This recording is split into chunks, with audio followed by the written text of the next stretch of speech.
Las informaciones que son noticia toman el protagonismo. Comienza Informe RCR. Muy buenos días, bienvenidos a este Informe RCR emisión matutina que llega a ustedes a nombre de Jaime Nestares en la dirección general de la estación, de Willy Zarcaya en la gerencia de producción, de Mariela García en la coordinación de redacción, en la producción Génesis Rodríguez y en la dirección técnica César Arteaga. Les saluda Argenis Barreto. Comenzamos.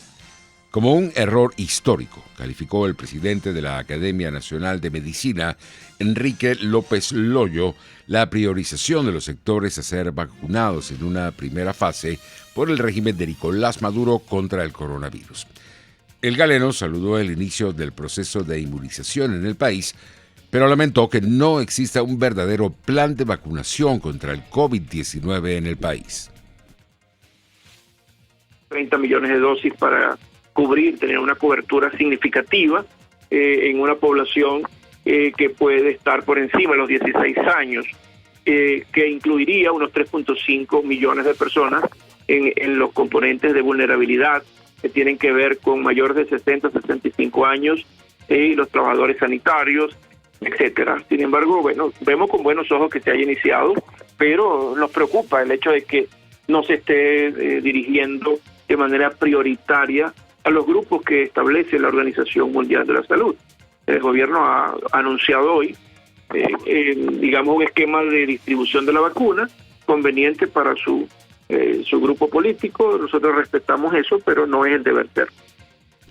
Sobre el inicio de las clases presenciales en Venezuela, el presidente de la Academia de Medicina recomendó aplicar un esquema semipresencial, poniendo a prueba espacios abiertos y con las respectivas medidas de bioseguridad. Debe haber entonces una flexibilización para el mecanismo educativo, que tiene que ser realmente un consenso entre las partes, puesto que no solamente es poner en riesgo al personal que presta servicios educativos, que tiene además la mayoría, tienen una edad que puede estar en riesgo, sino que los niños actúan como vectores de la transmisión, generalmente no la padecen, clínicamente severa, y ellos se convierten en unos agentes de transmisión.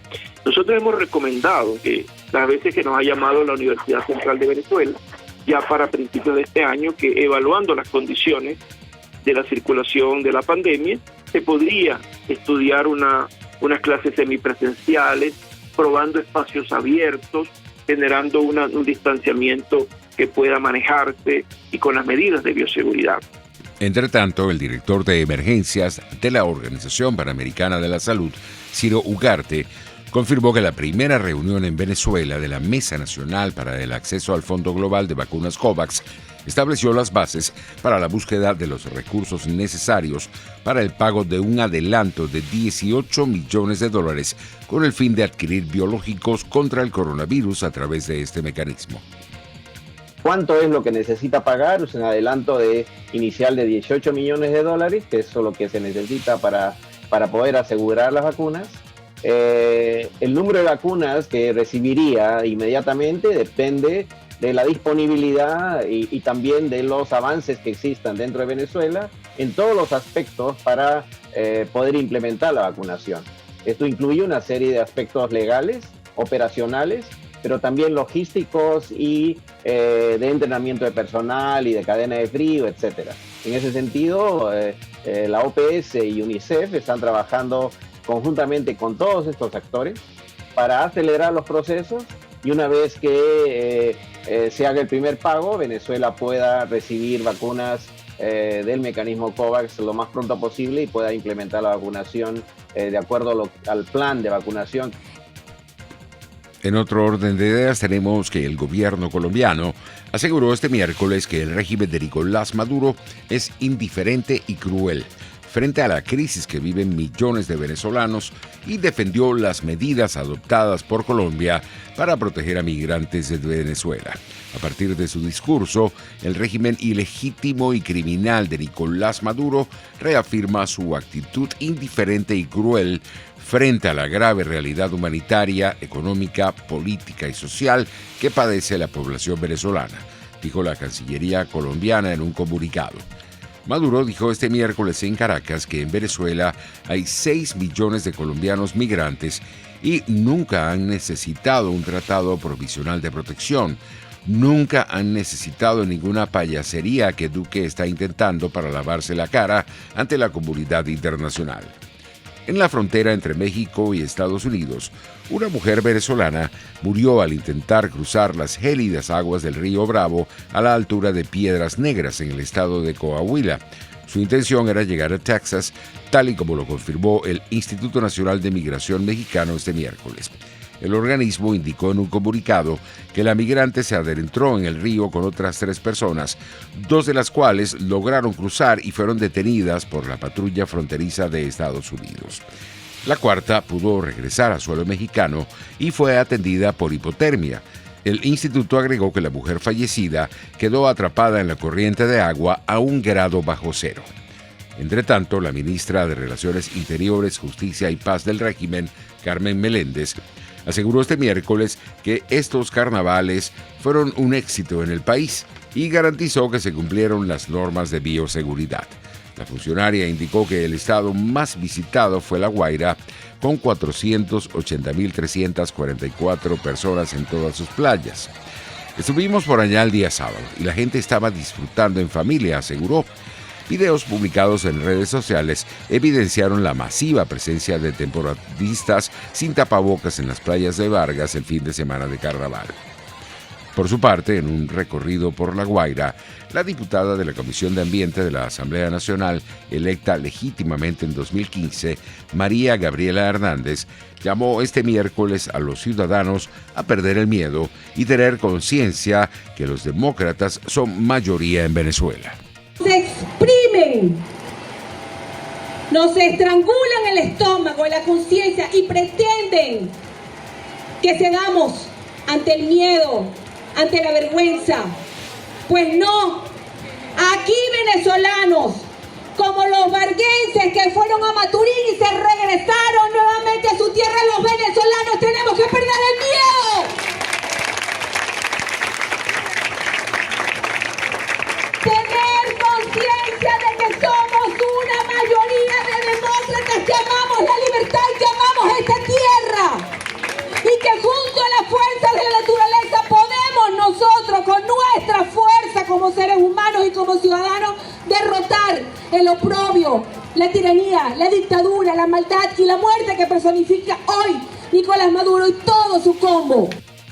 En materia internacional, Colombia inició el proceso de vacunación contra el coronavirus este miércoles en las ciudades de Sincelejo y Montería. El presidente colombiano Iván Duque informó que este jueves continuará el proceso de inmunización en las principales capitales del país y anunció la llegada de 50.000 dosis adicionales del biológico de Pfizer contra el COVID-19. Además, el mandatario neogranadino confirmó que los migrantes en situación legal en ese país están incluidos en el plan de vacunación contra el coronavirus. La población migrante regularizada en nuestro país hace parte del plan de vacunación frente al COVID-19. Lanzamos en los últimos días el Estatuto de Protección Temporal, lo cual también es un llamado para que las personas que están en condición de irregularidad se regularicen, dejando su información, su nombre, su estatus socioeconómico, también que nos informen cuál es su lugar de residencia, de manera que se puedan aproximar. Por supuesto, muchas personas tendrán que incorporarse al sistema de salud y por lo tanto tendremos mejor información sobre sus condiciones de preexistencias, etc. En otras noticias, Argentina recibió el primer lote de la vacuna Covishield producida en la India y se suma a las dosis ya recibidas de la rusa Sputnik V. El país suramericano empezó a vacunar a los mayores de 70 años tras un mes y medio en el que se centraron los esfuerzos en inocular al personal sanitario.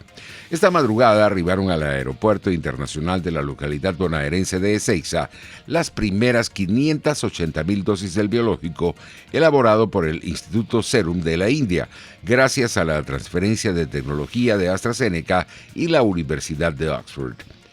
Entre tanto, 2 meses después de que se aplicara la primera vacuna, casi 63 millones de personas han sido vacunadas contra la COVID-19 en todas las Américas y en el Caribe, lo cual significa que hay más personas protegidas cada día, según lo declaró la directora de la Organización Panamericana de la Salud, Carissa Etienne, en una conferencia de prensa virtual.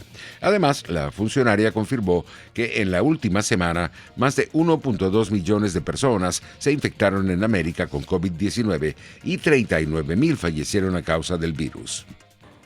Más de 1.200.000 personas de las Américas se vieron infectadas con COVID-19 y 39,000 personas murieron a causa del virus. En Ecuador, el asambleísta del movimiento Creo, Juan Fernando Flores, aclaró que el candidato presidencial de su organización, Guillermo Lasso, se perfila como el virtual contendor del candidato correísta Andrés Arauz a la segunda vuelta convocada para el próximo mes de abril. En estos momentos, Guillermo Lasso lidera lo que sería el proceso de segunda vuelta electoral con el 0.37% encima del tercer candidato, que es Yacu Pérez, lo que nos estaría posicionando para ser virtualmente los contendores en contra de Andrés Arauz, que es el candidato del correísmo.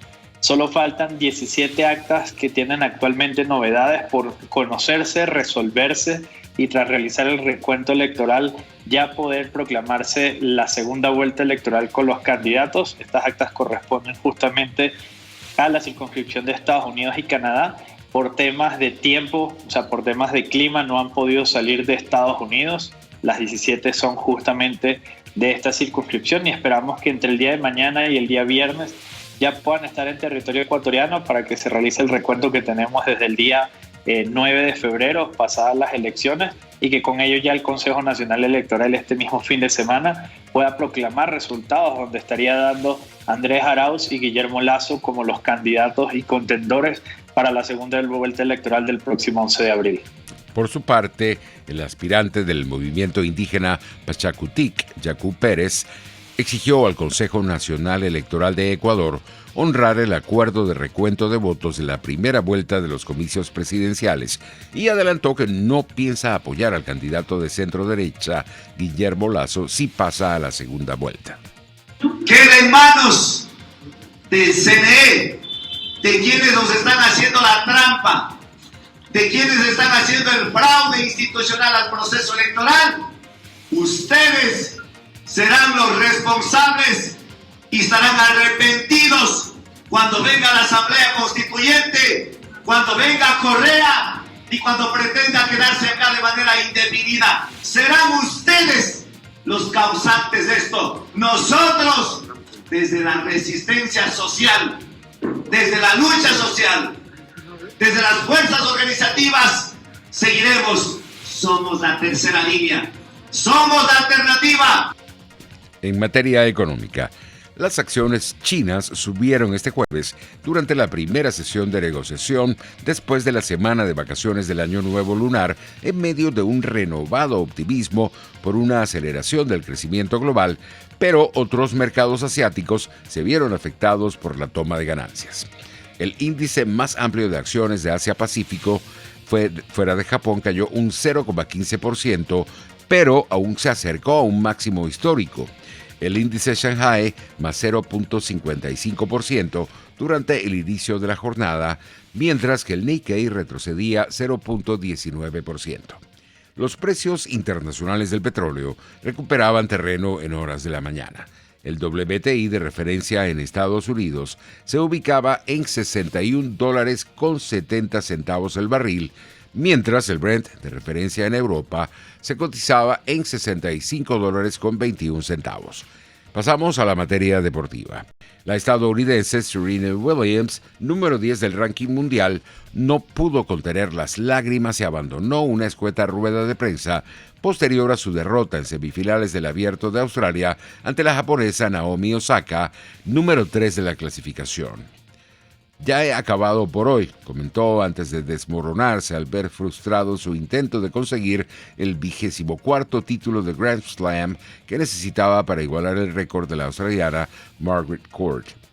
En otras informaciones, el Oporto mantuvo la gran línea que mostró en la fase de grupos de la UEFA Champions League y superó a la Juventus de Cristiano Ronaldo 2-1 en la ida de los octavos de final. Así estamos llegando al final de esta emisión matutina por el día de hoy. Los esperamos para nuestra emisión meridiana. Hasta entonces. Hasta aquí este compacto noticioso.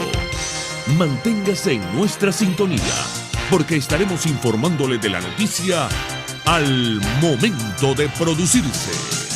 RCR 750 AM.